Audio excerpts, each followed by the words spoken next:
So hello guys and welcome back to our channel. So हा आहे day 8 आपल्या 45 days intermediate fasting चॅलेंजचा for Ganesh Chaturthi. तर नेहमीप्रमाणे मॉर्निंग ड्रिंक पिऊन क्लासला जायसाठी निघाली आणि आज क्लासमध्ये माझ्यासोबत गौरी पण होती. हम लोग इतना एक्साइटेड हो रहे कि कल हम जा रहे इमॅजिका. Oh my God.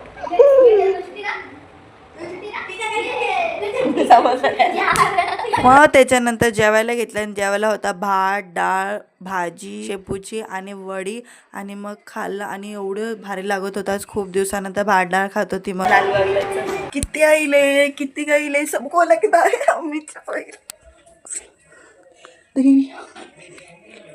त्याच्यानंतर तिथंच क्लासमध्ये एक व्हिडिओ काढला. मग घरी आले, 1 तास मस्त डान्स केला कारण की आज वर्कआउट नव्हती करणार. त्यानंतर माझं फेवरेट दही सोबत हनी मिक्स करून खाल्लं. रात्री डिनरला पण डाळ भात होता. मी उद्या जायला पॅकिंग वगैरे करत होतो आणि त्याच्यातच लेट झाला. Thank you for watching. बाय.